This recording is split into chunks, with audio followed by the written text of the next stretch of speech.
G'day guys, Smith City here for Smith City Product Review as well. I've got another cigar and a chit chat. This is Empress Premium Cigar. There it is. Pour myself a beer. And then we'll get stuck into a bit of a chat.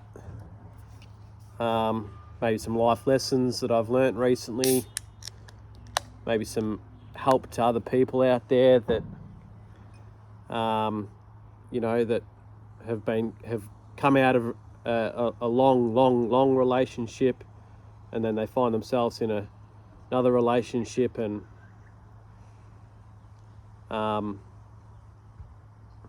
some subconscious things that play on, some behavior patterns that you might want to look at once getting out of that extremely long relationship. And I don't think this is going to fit all in, or maybe it will. No, it's not. So I'll just... Brumatity, Mouth of the South Draft. They do a nice IPA, by the way. It's got purple on the can. So, Empress, got a lady on there with her hair up in a loose bun, with a crown on top of it, and it's got two... I thought they were autumn leaves, but they're actually not. Yeah, I thought it was an autumn leaf. That's why I grabbed it, but it's actually not. They're just leaves that have got similar colours to autumn leaves. But anyway, I digress. So,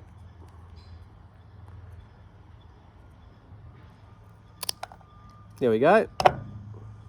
Bit of a dry draw.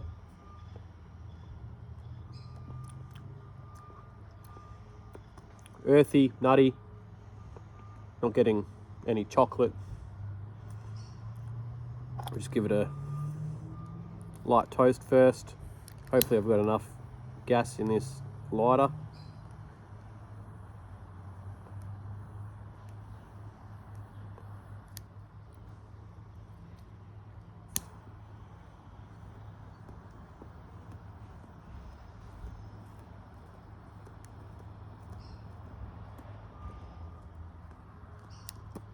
I think that's gone out.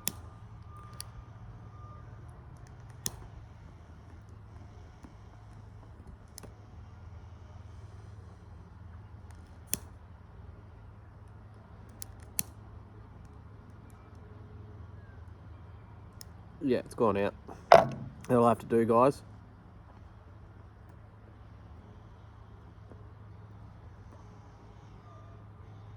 It's pretty uneven. See if I can turn down the flame and get a little bit... Nah, she's gone. Anyway, we'll just have to make do.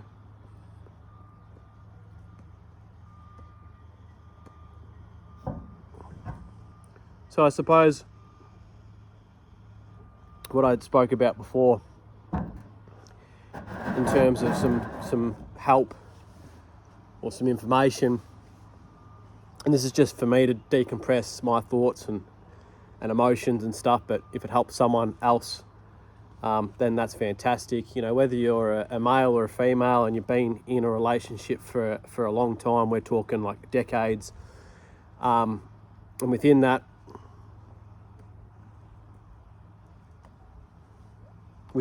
there's ways you're being treated, and maybe a lot of biting of your tongue going on, not expressing how you feel for a long period of time, just allowing things to, you might be someone that grew up in a childhood where there was always arguments, so you're fearful of creating an argument or to say how you feel, and so you push a lot of stuff down and never discuss. So you're almost conflict avoidant. Like you push that down, and you don't want to deal with any of that, or you don't want to engage in conflict, and you become agreeable on things that you really feel uncomfortable about in the way you're being treated. And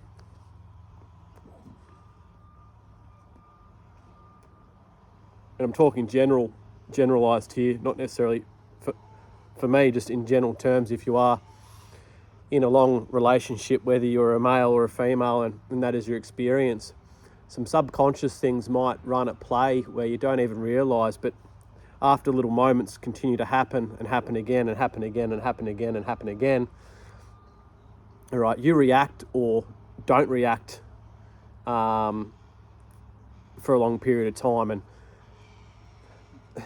that might not be how you want to approach things, or you might want to share how you're feeling or how you're going and work through those things, but maybe you feel unsafe to do that with that particular partner, or that might be some stuff that's gone on in the past where you just assume that you can't have those conversations with your partner, etc.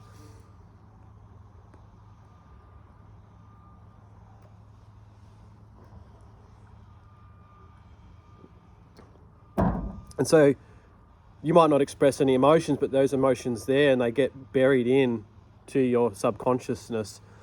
And once a long relationship like that ends, is whether you're telling yourself, I'll never be treated like this again, and you're putting like a full stop exclamation mark, and you really drive that home into your very being, is that if you just jump straight back into a new relationship, and you haven't re-looked at those things, is they could be the difference between something really amazing with a new person being impacted and subsequently that not going the distance or ending or whatever. And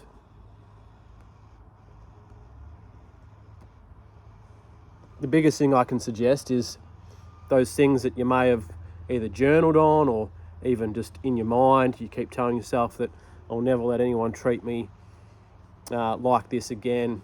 I'll never allow myself to feel these things again. I'll never, bite my tongue again. I'm always going to express how I feel.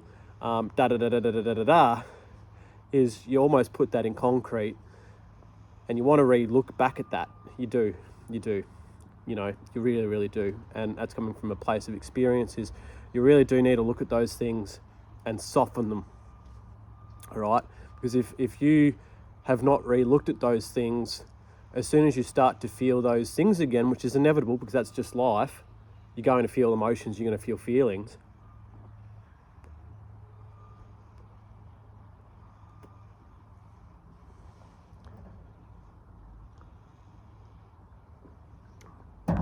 Is when those things do occur, and they're going to, you can't escape those things from happening in any relationship where there's little bits of conflict or disagreements or certain things that are stressful that come up and whatever. And if you don't go back and look at those things and soften them and see how they're not black and white and there is grey area within that, and you need to probably work through those things that went on, but in a more separate, as opposed to a painting experiences with the same brush, is when certain things happen and emotions come up, you're probably just going to go into autopilot, and that isn't fair to the next person that you love. And it doesn't necessarily mean you're a bad person or that you're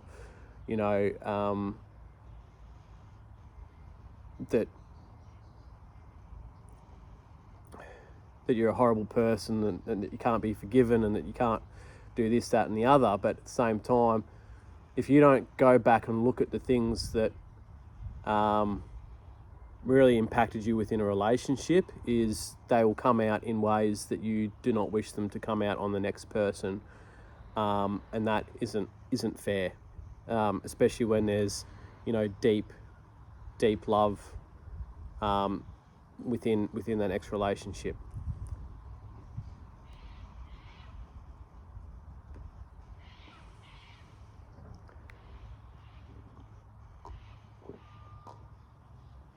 And anyone that's watching this is just me talking about my thoughts and feelings and moving through them and looking at my part in things and where I've made mistakes and where I've gone wrong. And, you know, you don't necessarily get any do-overs in life. And so, you know, I think the next part of it is to try to be as gentle with yourself as possible. Like, you can sit here with deep-seated regret, and all that's going to do is keep you in a very, very low point in your life.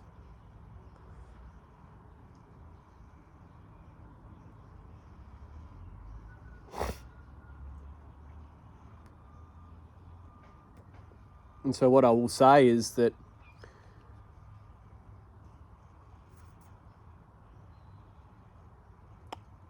you know, if you are giving out a genuine apology and you aren't someone who's narcissistic or abusive by nature and whatever is, you know, it's okay to reach out to someone and to apologise for certain actions or certain behaviours and stuff.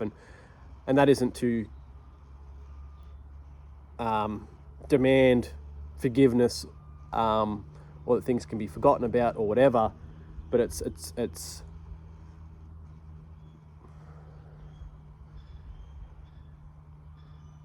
about expressing and reflecting and going, yeah, these are the things that I was really unhappy with of how I've handled some stuff, and you know, none of those things were on the other person, and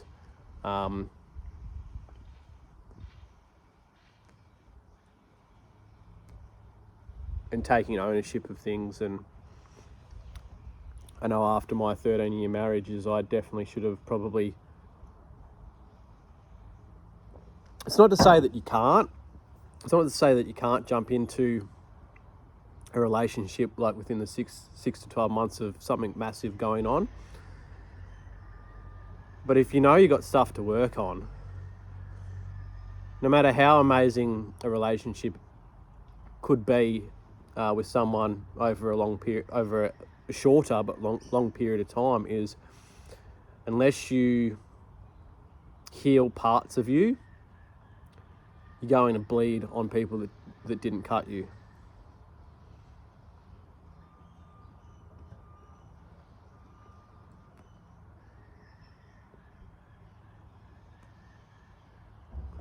Pretty nice cigar.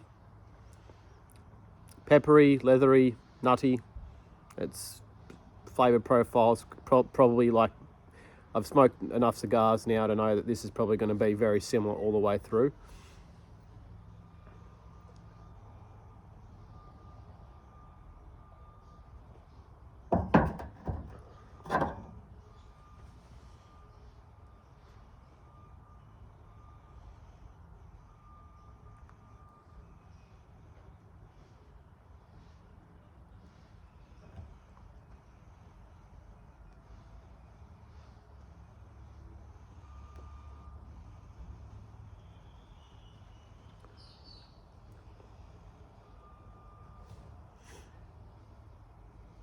You know, it felt good to sort of to share that, because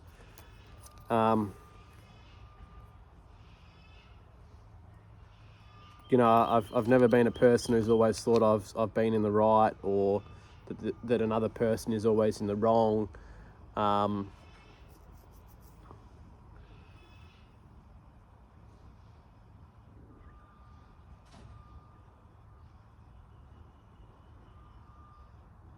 But yeah, in my 13-year marriage, which, like, when I reflect on that, wasn't necessarily her problem or her fault either. I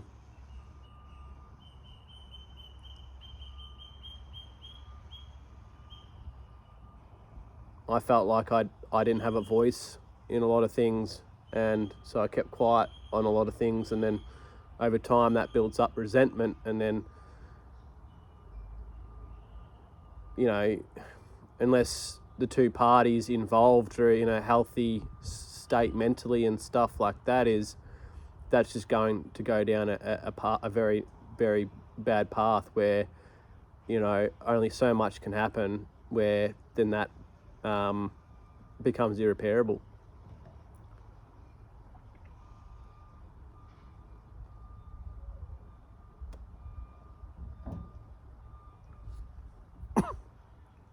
You know, and if my ex-wife is actually watching this,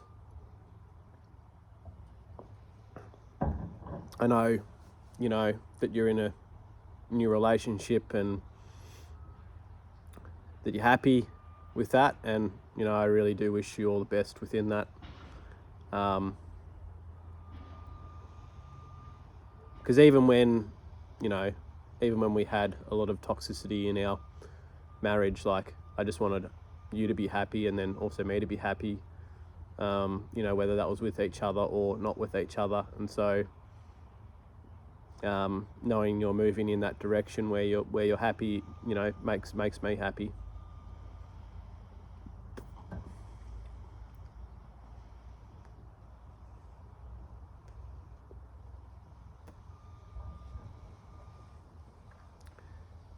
But yeah, like, nothing should ever be black and white. Nothing should ever be concreted in. Nothing should ever be full stop, exclamation mark, full stop, period. Like, nothing should ever be that, unless it deserves to be that. And what I mean by that is, like, yeah, if you're in this abusive relationship where a guy is beating you to an inch of your life, well, then that is a full stop, period. You need to get the hell out of there and go to your parents' house, find a safe place, reach out to police, all that sort of stuff. There is a full stop, but I mean, like, you know, with your thoughts and feelings, you shouldn't have a concreted view on whatever, because as soon as you start to feel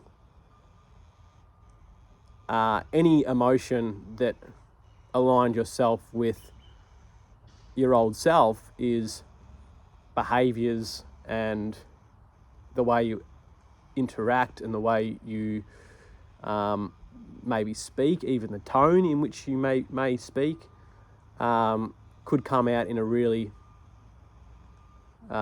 negative way, or it may not necessarily be in your intentions, but that person that you're with could get triggered, and then that brings them into some stuff that they've gone through. And so, you know, the biggest thing I could probably suggest is that if you have left an abusive relationship, or any relationship, you know, whether you just mutually parted ways and you still communicate and whatever, is to go seek out professional help, because there are a lot of stuff that goes on in those experiences, and unless you're prepared to unpack all those things and move through any traumatic things that happened,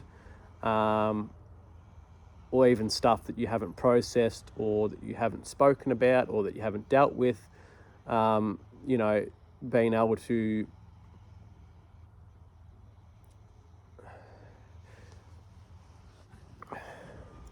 because you can journal all you want, you can meditate all you want and stuff like that, but, you know, traumatic events are stored in the body and in the nervous system, and as soon as you feel things in that, you know, your body goes into flight, fight, fawn, freeze, and either, you know, flip-flops between those extremes of those things.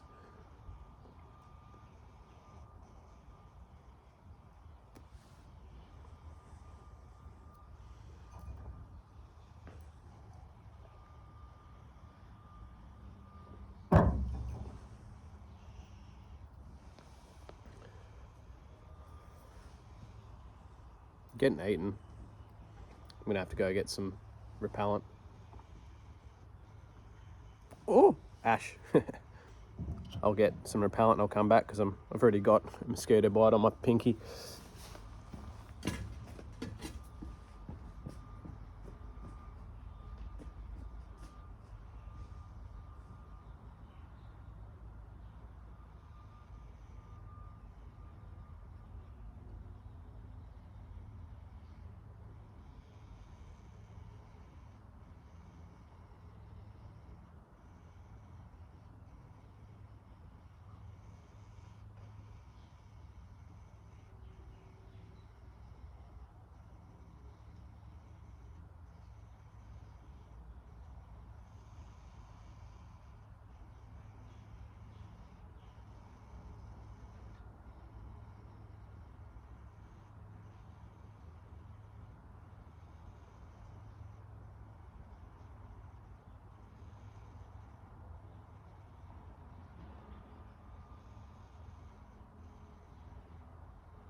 you know, and then if you know you've been in the wrong and you know that you need to apologise and say sorry and whatnot, like that needs to come from a pure place, you know, so it's not necessarily for that other person to give you forgiveness. You know, first and foremost, you need to forgive yourself. First and foremost, because a lot of the times when people apologise, it's because they're wanting that other person to forgive them, so that there's no guilt or shame or anything like that. But it needs to be heartfelt and sincere, where there's nothing attached to that, so there's no outcome that you're seeking. It is just purely going like, I played a big part in certain things, and this is just my piece and what I think about things and how I may have been and how I may have come across and how I was because of A, B, C, and D, but you're not necessarily you're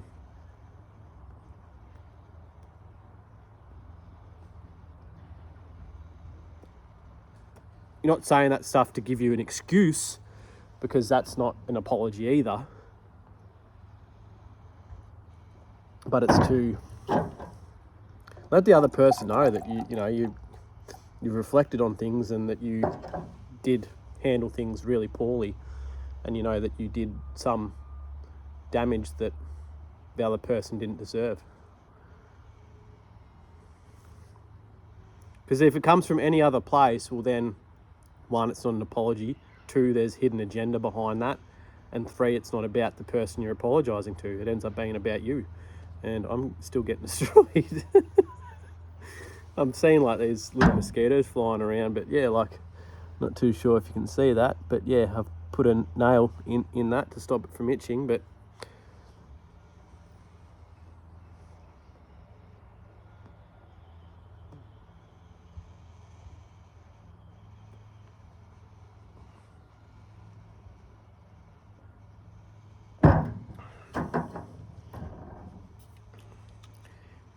if you're a Carlton draft drinker,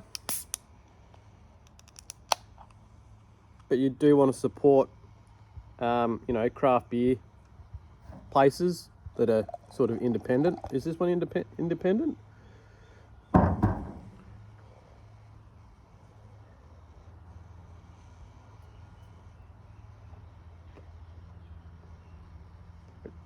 It doesn't say. It says established 2015 by Brewmanity. I don't know if Brewmanity is owned by anyone else, so we'll just say it's certified independent. It normally has the logo on there, but for whatever reason this doesn't. That's all right. But if you're a Carlton draft drinker, but you want to give something else a try, this is very similar. Just it has less of that sort of metallic, chemically sort of mass-produced flavour that you get with Carlton draft.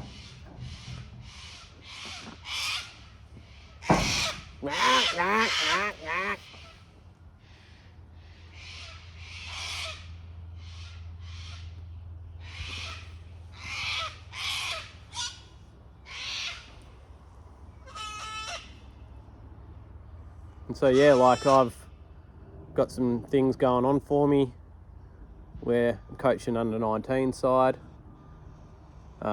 3 or 4 of my players from under 19s has gone to what was my under 23s. Riley who I used to coach, his brother is in the team, Trent, and Riley wanted to coach Trent in his last season.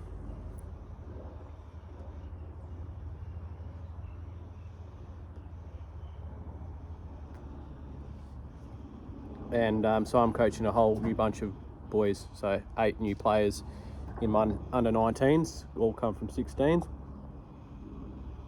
And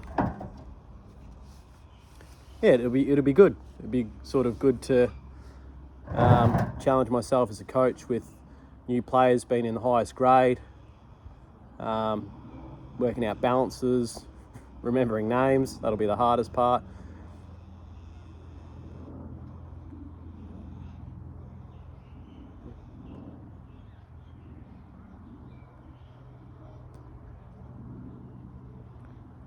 But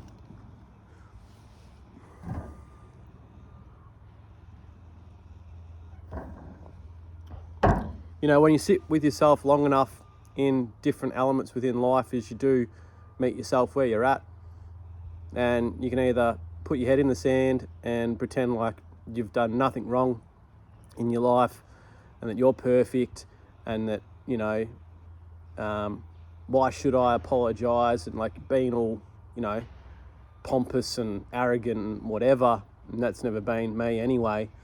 But at the same time, like, you need to meet you where you're at and reflect and see where you've come from in different scenarios and situations, and being able to articulate that in a way that's going to help that person that you impacted in any way, shape or form. And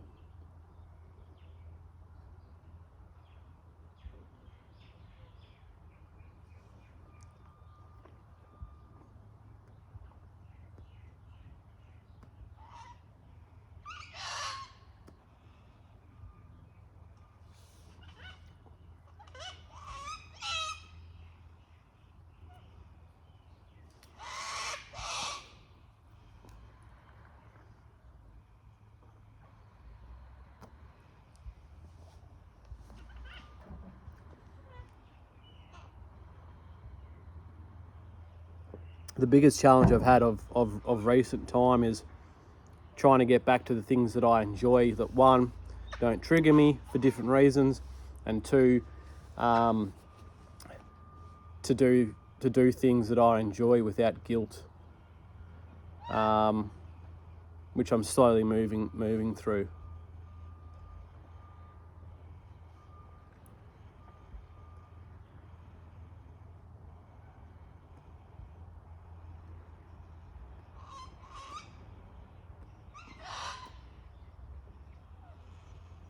It's not holding its heat all that well, and so, like, to keep it going, I'm having to do plenty of drags to keep it going. Bucks, going off a little bit off topic, Bucks without Giannis in game 2, beating Miami, or at least they were up by 33 heading into the fourth, so I can't see how you could lose from 33 points up. So that's pretty good win by us, and it looked like we were pretty hot from the 3-point line with Pat Connaughton and Joe Ingles and Cash Middleton.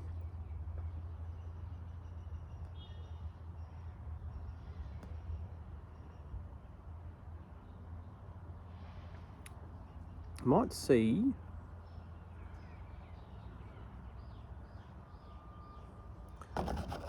Wonder if I can get like a lucid draw, whether I can then, because obviously I've got no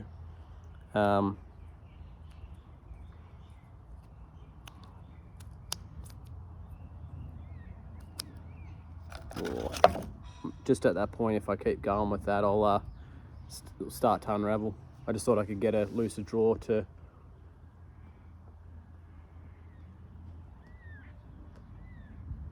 get this burning the way I want to, which I think I've just done there. Excuse me. So I might go for a walk later, walk around the reserve, walk by the creek, come up with a tennis court, come back around, and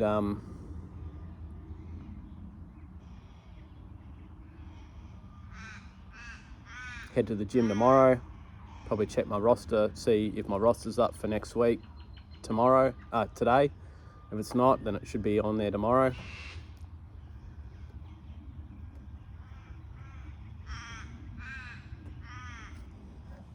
Hopefully I can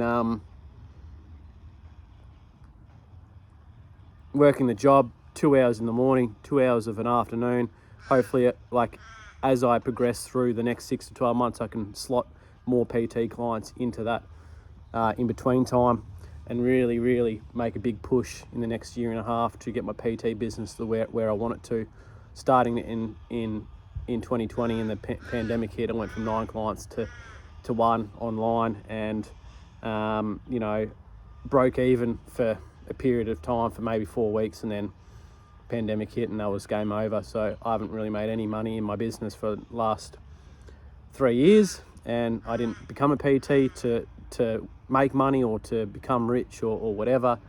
Obviously with a youth work background and working with people in communities and that sort of stuff, I've always been sort of a people person, and fitness has been a part of my life, even before the gym, playing sport and that sort of stuff, and exercising and things being a big part of my life. And so to be able to come in as a PT with a bit of a mental health background, is a really special thing. Whether my business gets to where I want it to in the next year and a half is up to the universe. Like, I've really put in a lot of effort in the last 3 years,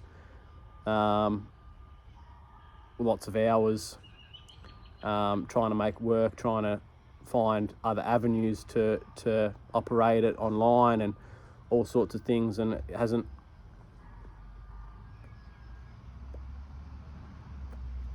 worked out exactly the way I want it to financially. I've always just wanted it to net me what I've always roughly earned, which is between 30 to 50,000. If I can make it just a proper standard job. I've never been someone with lots of money in my life, and money is not something that I frown upon or that I don't feel I deserve. But at the same time, I didn't get into being a PT to be rich with gold chains and gold teeth and a Maserati or whatever. Like,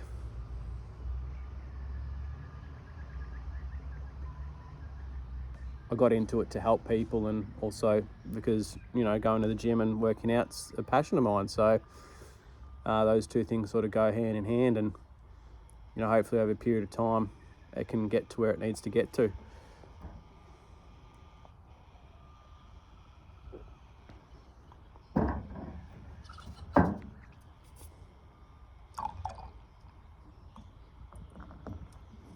So yeah, it's going to overflow.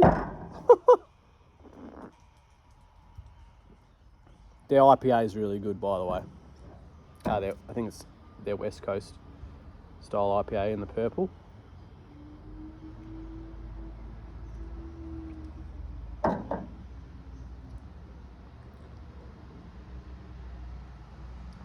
know this is a longer review.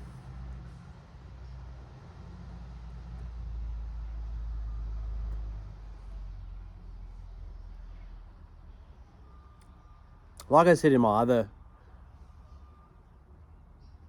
What I said in my other video is... I just got a text message from my mum and now I've lost my train of thought.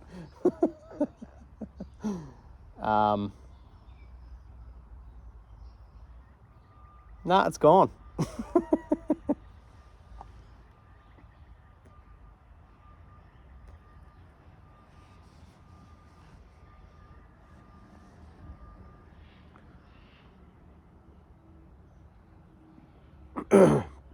It'll come back. Hopefully it'll come back.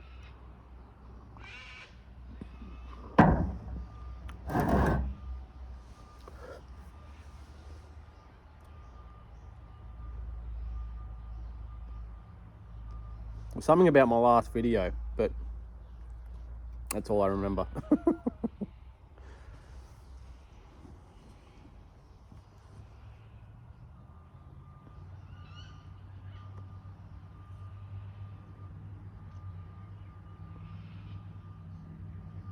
What I will say though, if you are seeing this video and you're like, how can a personal trainer occasionally smoke cigars? And you got to look at that word occasionally. All right.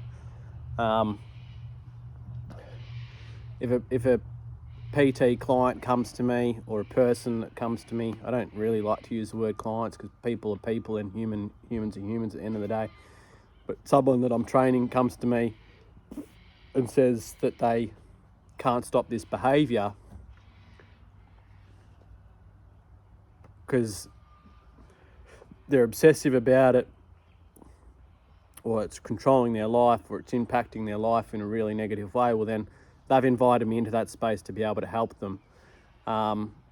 Same with me smoking a cigar. If all of a sudden, for whatever reason, I decide that I'm going to smoke 4 or 5 cigars each day, which I'll never do. 1, financially, 2, a cigar is just about me sitting down and thinking and moving through thoughts and slowing down and settling myself and being mindful and all the rest of it. And so me smoking 8 cigars a day is not that. But if I was to do that, it would be up to me to source out how to stop that or minimise that, or work with a professional to minimise that. And so, I'm never going to be someone that's going to judge anyone that I train for eating any particular foods. Lots of people have fear around food and eating just in general. And so, my job as a personal trainer is to actually help people find balance within eating and trying to get them back into some sort of routine around eating. And so, like, I'm not a nutritionist or a dietitian, and I don't move outside my scope or provide meal plans or anything like that. But it's about maybe me looking at behaviours of going, okay, well, if you skip breakfast and lunch and then you eat a small dinner and then you finally sit down, you've got time for yourself at 9, 10 o'clock, and that's where your binges are. Okay, it'll be two prongs there. One, you're emotionally feeling a void through binge eating.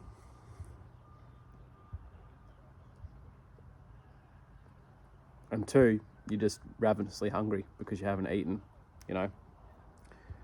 And a lot of people will not eat because either they're trying to be good or they're putting a lot of effort into other people, whether it be kids or friends or whatever, and that person's not necessarily focusing on themselves, and that can just happen. Or you can be a person who's always been judged. You've got to look at family dynamics. Could be someone's eating something for breakfast and you've got some sort of a abusive parent or sibling that says some stupid comment like, oh, you're eating that, are you? And then all of a sudden, every time in the morning, you're second guessing yourself whether you should eat something or not because of that one comment.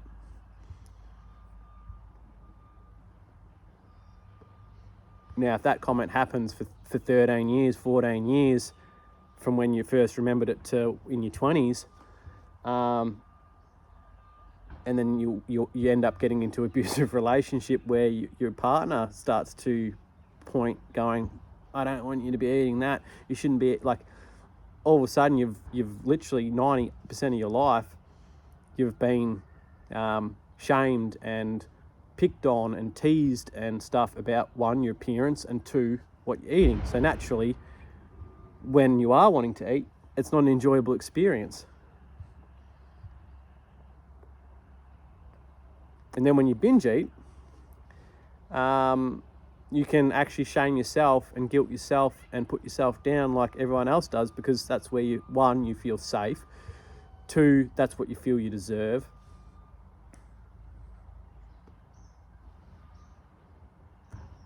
And then the cycle continues.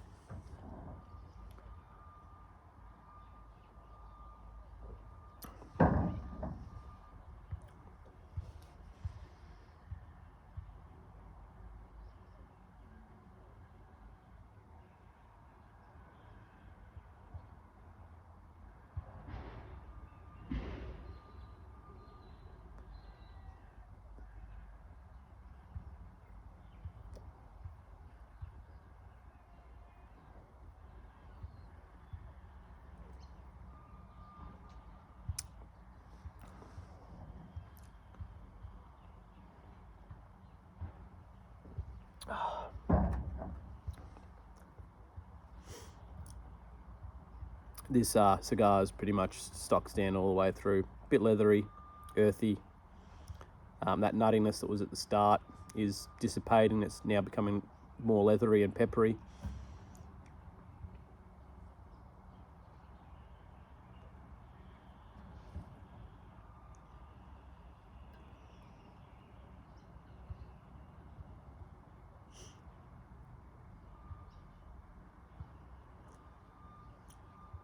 A little bit more sort of information about cigars is, like, You know, cigarettes have upwards of like 50 chemicals added to them, whatever, and a premium cigar is just tobacco leaf and vegetable paste, or like vegetable gum, or some sort of paste that they use to, you know, finish off and taper off and construct the cigar in the shape and the form that it is.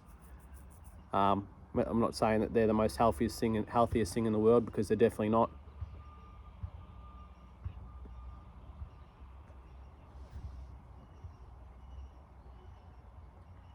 But there's something that you can just sit here, slow down, ponder. Also, like, I find with smoking a cigar is like, and you can do this without smoking cigars, is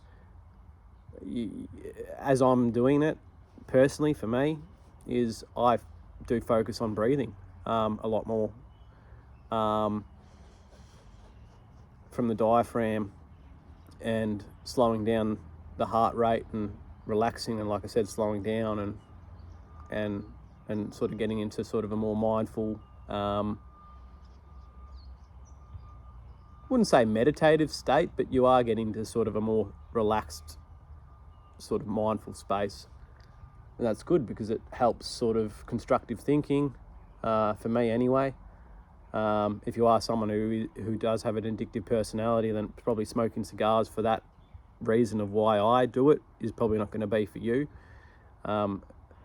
You might find that it becomes an addiction to the nicotine, and you're not necessarily doing it to enjoy the flavour of each different cigar that's handcrafted and handmade, and different you know, fillers and binders and tobacco leaves from different regions and stuff like that, and tasting the different notes that, you know, each different construction makes, and the different types of styles, the shapes of the cigar, and the smoking experience and stuff like that.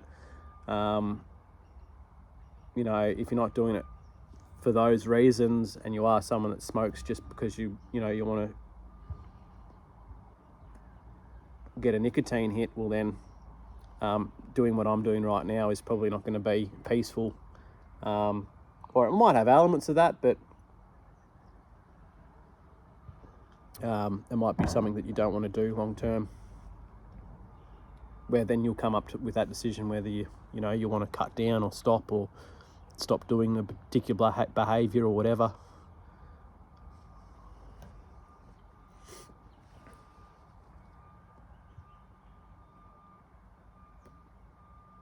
I might get off this video now, smoke the rest of it, listen to some music. Anyone that's made it through 44 minutes, you've done well. You know, if you are someone that smokes cigars, feel free to drop a comment on what you're smoking, how you got into smoking cigars, why you like it. You know, it's always nice to hear difference of opinions and thoughts of why people do something. You know, when was your first cigar experience, all those things. Feel free to just drop them in the comments below. I'm always pretty good at engaging with people that comment. Got a small channel, so it's actually pretty easy when you randomly get a message here and there to sort of respond to someone personally. So I'll just leave it there, guys. Anyway, catch ya.